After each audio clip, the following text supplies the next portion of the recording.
تو دیکھو جب ضرورت پیش آئی تو علماء امت نے ہر زمانے اور ہر دور میں کفار کو شکست دینے کے لیے اور ان کے ناروا حملوں سے اسلام اور مسلمانوں کو بچانے کے لیے ہر طرح کا ہتھیار اور ہر طرح کی جنگی ساز و سامان اپنانا آیت سے ثابت کیا ہے. وَأَعِدُّوا لَهُم مَّا اسْتَطَعْتُم مِّن قُوَّةٍ وَمِن رِّبَاطِ الْخَيْلِ. اس سے پتہ چلتا ہے کہ اس زمانے میں لاؤڈ سپیکر کا استعمال نہ کرنا مثلا یا نیٹ کا نظام نہ اپنانا یا لائف پیش کرنا اسے معیوب سمجھنا. جدید کلچر اور جدید اطلاعات اور ابلاغ رسانی جن جن وجوہ سے مؤثر اور طاقتور ہوگی اسی کو قوت و توانائی کہا جائے گا.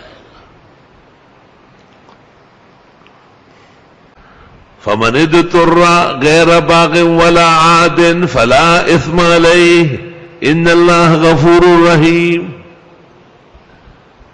جو لوگ منع کرتے ہیں یا عیبدار سمجھتے ہیں ان کا تقوی مانتا ہوں، ان کی اطلاع نہیں مانتا ہوں. ان کی ضرورت تقوی و زہد سر آنکھوں پر، لیکن انہوں نے آیات اور نصوص پر جامع و بالغ نظر نہیں ڈالی کہ کیا اس آیت کو آپ تلوار، بندوق، پستول اور کلاشنکوف یا کالا کوف یا کہکشاں یا توپ یا ٹینک سے محدود کریں گے؟ نہیں. مستطعتم، تمہاری طاقت میں جو آئے اور جو بھی قوت و توانائی ہے جس کا مقصد خدا کے دشمنوں کو ڈرانا ہے. ترہبون بہ عدو اللہ وعدوکم.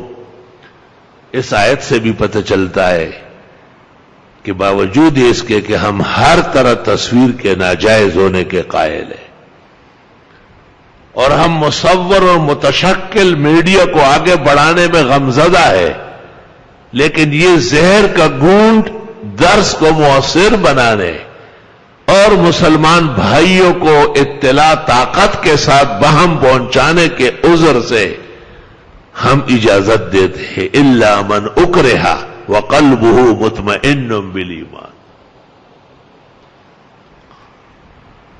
غیر باغ ولا عاد، نہ لذت مطلوب ہے نہ زیادتی، نہ ہم نے رجوع کیا ہے نہ ہم تصویر، اور ان چیزوں کے قائل ہوئے ہیں تبھی تو ڈرتے ہیں اور آیت پڑھتے ہیں. فلا اسم علیہ، ہمارا کوئی ذاتی غرض بشریت و نفسانیت نہیں.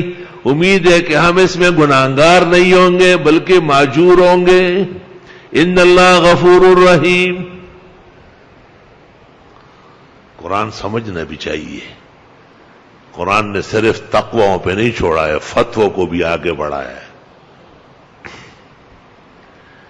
ایک شخص اپنی حد تک تقوی کر سکتا ہے اور وہ کہے کہ بھئی کوئی کچھ نہیں کہے گا ہمیں. اللہ اکبر.